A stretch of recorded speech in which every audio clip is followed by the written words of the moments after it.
I may have done a dumb thing. Depending on who you ask, I reckon anyone who didn't get to personally experience the prime age of McDonald's Happy Meal toys. But when I tell you I was there, I mean it. Name's Tommy, welcome to That System Error.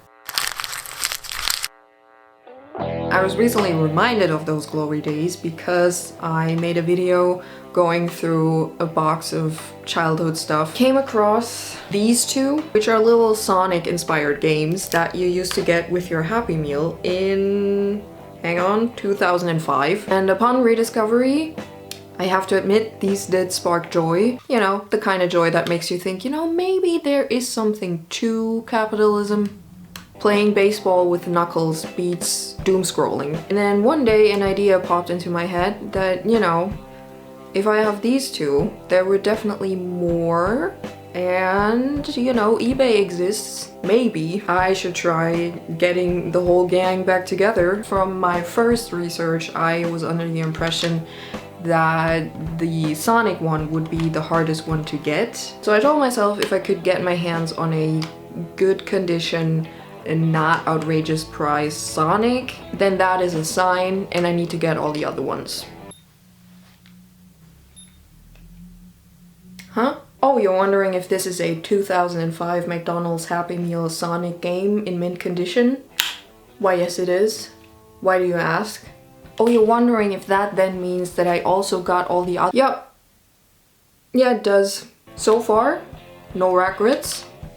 Now, because I dedicated a little too much time to this quest, I've been thinking about how to justify it and what to do with them so that I don't put them in a drawer or box and then forget about them for another 20 years. So instead, I've set out to make a display shelf for them. They're all different colors, it's gonna look really nice, also all different shapes, and whenever I need one, I can just take one out, put it back in. This is all the different ones, so 6 of them. Thinking I could either arrange the shelf in a way where it's like a rectangle and they're basically arranged like this, like 2 rows of 3, or maybe I want to make it so they're all in line, just on one level. Because then within that box, because they're all different shapes, I want to make a little compartment for each of them in the shape of the game. It's gonna be like one of those children's toy things where you have to, like, you know, put the circle in the circle and the triangle in the triangle. Because I like shapes. I like things satisfyingly organized, perfectly fitting into their little compartment, but you don't really get to play around with those anymore when you're an adult. So here we are. So I've already gotten started. I need to think about how I can make these little compartments so that they have that shape and actually fit the games in the end. And then I can worry about how I'm gonna fit those compartments into the box and fill in the space between the two. So my first idea was just to basically trace around the game— Are they consoles? Cut those out of cardboard and then just get a strip of cardboard and then mold that around it that I can then put the consoles in and out of. And then I quickly realized it wouldn't be as easy as I had hoped with just one continuous strip of cardboard, so I moved on to individual ones. To actually get the shape right, a lot of work. I can just see the tunnel at the end of the light because there's no way I wouldn't have to like fiddle and mess with and readjust all of these by the end of it. I just feel like this is prone to mistakes and disaster, frankly. Instead, my new plan: take each individual console and cover the back of them in paper mache to make sort of a mold, and then I can build onto that. How? Haven't gotten there yet, but we will. Covered some of the holes in the back of these that I don't really want to come through, like where the screws are and stuff, with some tape.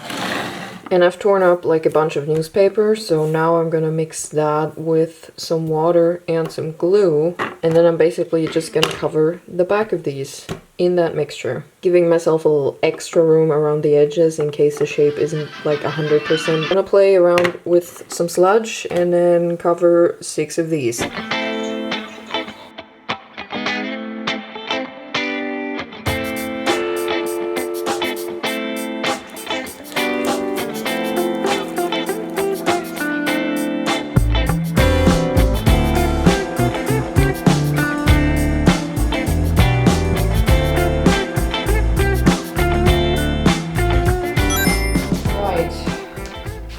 Time for the moment of truth.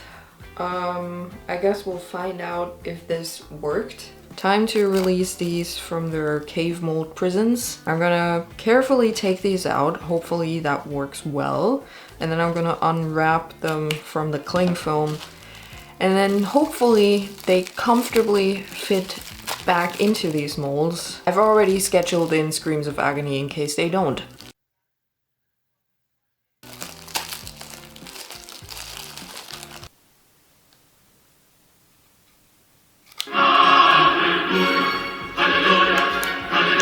Exactly what I was imagining. Oh, great. Good. Okay, we can cancel the screams of agony. Huh?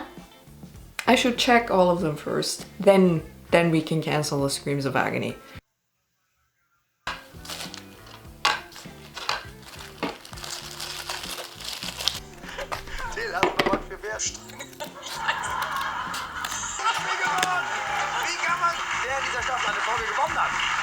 We can officially cancel the screams of agony. Now I really need to think about the construction of it all and how I'm gonna fit these into the box that I have not built yet. But can I just share my thoughts thus far for a minute? Obviously I can. I can do whatever I want on here. I'm just gonna use this box that is not part of this project, even though it looks like it is. For demonstration purposes. Build a rectangle that fits all of these. These things put in there, but like at an angle, sort of. Like sticking out further at the bottom. All of these games are gonna go in there at an angle. Maybe I'm gonna go back to making a front cover by just tracing around the games.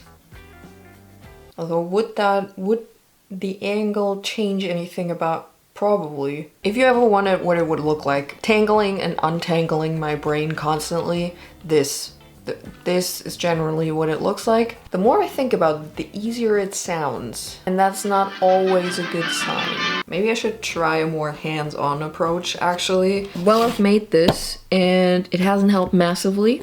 I reckon instead of waiting for expertise to somehow befall me, we're just gonna go with best of luck.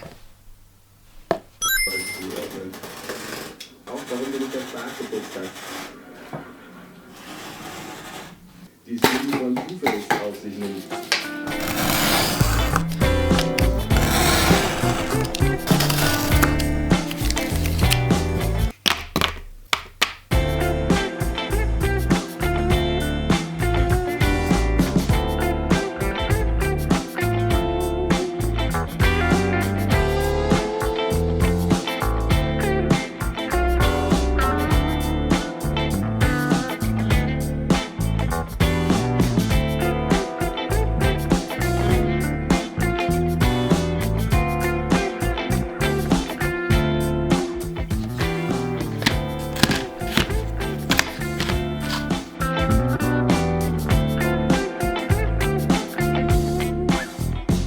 Okay, so I've been at this for a while, and I'm telling you, it has required all of my brain power because there's so many angles to get right and wrong, but I've mostly figured it out. I built the box, just the base, the case in and of itself. I'm gonna glue these down. Those are for stabilizing the box on an angle because essentially I've built a second box. Mold casings I made are gonna go into. I've marked them all. I just need to glue them down like at the height they're supposed to be.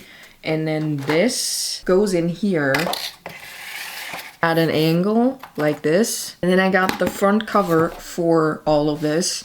That's also going to be at an angle that I traced all of these molds onto. I'm going to cut those out now. Really fit through here in the end. I'm going to check that a billion times. Glue that down on top of this. Then I can close the side with this piece. Fill in all the space in between here with some other stuff. Some newspaper, I got some brown paper, I got some little pieces from cutting the cardboard and stuff, and then really build out this shape towards the front cover, join it all together with the paper mache.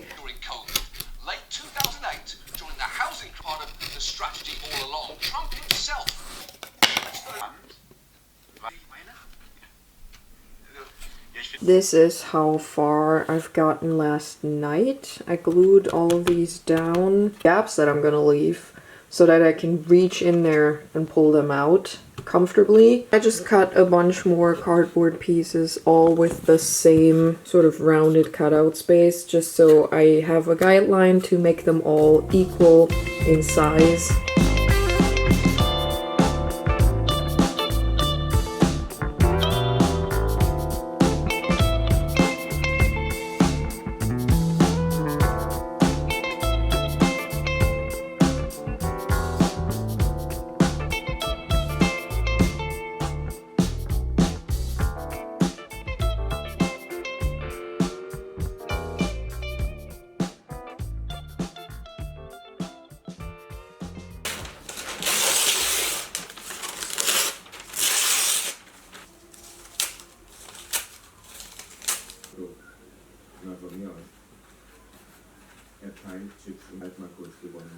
Okay, well, I kind of got lost in the sauce for a bit there because I took a lot of time to really get these shapes right now.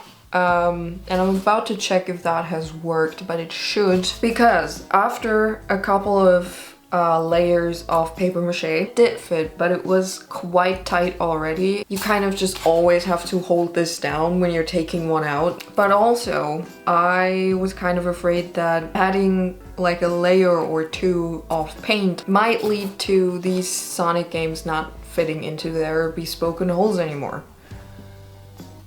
I don't know if I like the way I worded that. Kinda sounds like I was talking about a medieval marriage or something. Let's not use that phrase again. So I did what I always do, which is throw air dry clay at it and hope that that fixes things, because I didn't really have a tight packed foundation to build the paper mache on. What is paper mache? Wet. And what do wet things do? Dry like that. Which also didn't help with the fit. I just used my X-Acto knife to cut into some of the parts. Some of these needed a little extra space. Pushed that in, sort of. Slapped some air dry clay on top of that. I'm gonna check all of these one last time. And then I think I'm gonna go over to the painting part, or maybe I need to figure out what I'm gonna do with the outside still. The general idea so far is definitely to do like a two-tone thing, basically. Like I'm gonna paint the inside all one color, and I'm definitely gonna paint the outside box a different color. I'm debating whether or not to sort of color code each hole with the game that goes with it. I do actually have some wall paint from this wall back here left over. Maybe using that as a base color for the inside, provided this paint is still doing well, because it's been a while.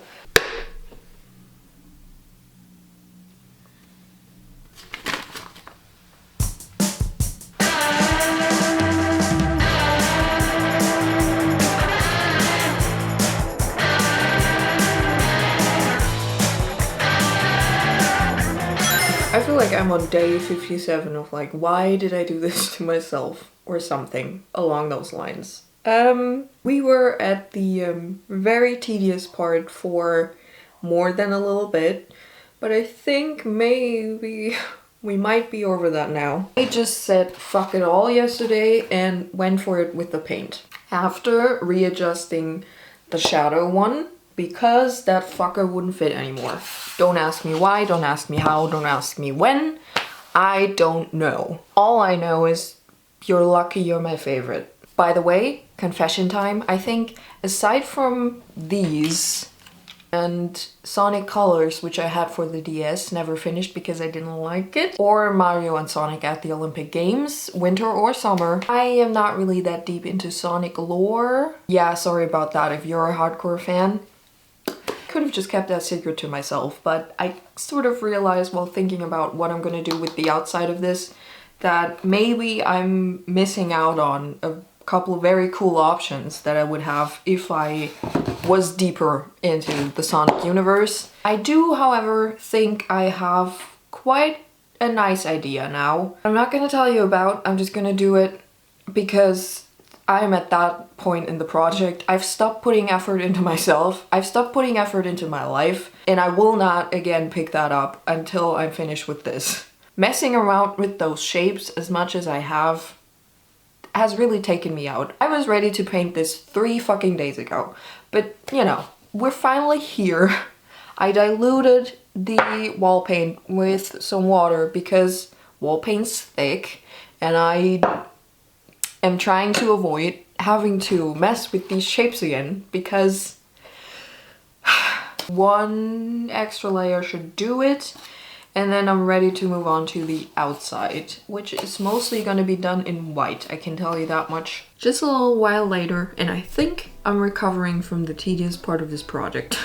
Although about 10 minutes ago I almost dipped my paintbrush into my coffee, so it's now fully covered. And I know damn well that because of all the nooks and crannies and the texture of my original paper mache molds, there's definitely a blindingly blank white spot somewhere. And I know damn well that I'm only gonna discover it about 2 months after I think I'm fully done with this. There's really no point in continuing to search for it now because of the way that wall paint dries. This is like a chalkboard, and I really don't want to reach in there with my nails. That's So I definitely need to seal the inside layer as well. So I'm gonna get started on the outside.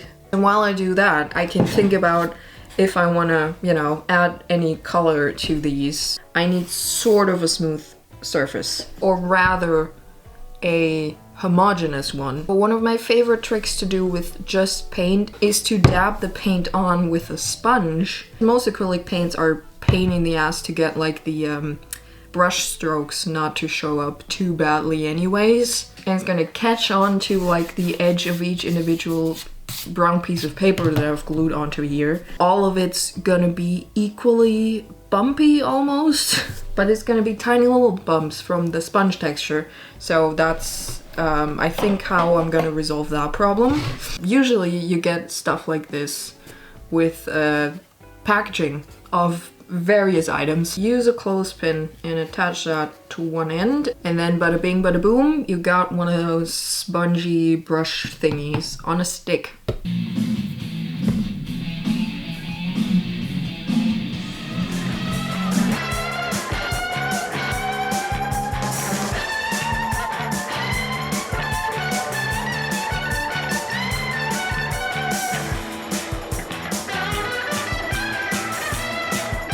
Clear base coat done. Finally onto the final round.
I've been waiting for construction to die down outside my house all day, and it hasn't, so apologies if you can hear that.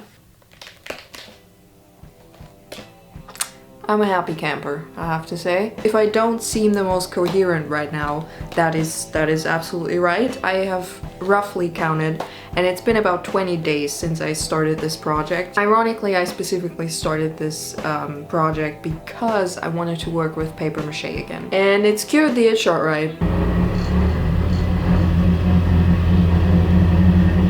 Not the fun statistics though. Well, buckle up is all I can say. 3 episodes of Last Week Tonight, 2 CDs worth of an audiobook, video of that one guy trying to solve Pretty Little Liars, Arthur TV playing a horror game, 2/3 of Plumbella's video The Very Weird World of The Sims, 2 reading vlogs, 5.5 episodes of Taskmaster Season 4, a personal favorite, 2.5 hour long interviews between 2 German comedians, 3 episodes of a German comedy program, 9 podcast episodes, one of which was 6 hours long, the entire Back to Differ album by Prong, and especially in the beginning, a lot of silence while I was trying to concentrate. Although if another person had been in the room, I'm sure they could have heard the gears in my head turning really loudly while I was trying to figure out the goddamn angle of this inner box within the box. Really glad that I solved that whole problem of like how the angle would affect the front cover by just making the front cover on an angle as well. I think it really gives the whole thing dimension that it wouldn't have had otherwise. These deep set parts just also add dimension, you know? It's a very dimensional project, this one. I guess dimension is just doing it for me at the minute. How many times have I said dimension? Anyways, color coding thing worked out. I don't think it's too much, but also not too little. First, I tried to also apply that with the sponge technique to kind of make it a gradient. Way too messy. So I decided to instead just mostly freehand a line around the edges. And I'm really happy with it. And then I went over the edge again with a little bit of a lighter shade, so that also gives it exactly. I don't know if it's showing up in this lighting. Overall, I'm really happy with the checkerboard pattern on the outside as well. I decided to do this, and this part because no one's gonna see the back or the underside, so no need to make this unnecessarily hard on me. I wanted the box to be white just so it kind of fits in anywhere. The base coat could have been a bit more matte, then it would show up a little bit better, but overall, it shows up. It's all I'm asking for the work that it took. Kind of reminds me, I had like a really intense phase a long time ago where I watched a lot of West Coast customs, and an expression from that has somehow just burned itself really deeply into my brain is ghosted. Because that was a thing that one main dude was demanding basically every episode. I want this sort of ghosted, you know? Kind of ghosted, like when they were painting a car. It's not really like a color thing they're gonna do, but more of like an effect where they have like a more matte base and then like a glittery or just really highly polished part that you can't see unless you like move around the car or the car moves, you know, and the light hits it at different angles. To this day, that's all I think about when I think of like matte and glossy things next to each other and the effect that kind of gives. It's always just ghosted. Checkerboard pattern, by the way, because Sonic running through loopings and over hills, the Earth in the Sonic universe has a checkerboard pattern to it. So that's why that's a thing. As much of a pain as it was, I'm really glad I fiddled around with the shapes as much as I did, because now they all fit. None of them are falling out. It's all good. I guess that's that. I'm gonna recover, recoup, regroup, reorganize. Floor is a total mess. And then I'll be back with a new project, hopefully a bit sooner than this time around. See ya then, rock on or whatever. Bye.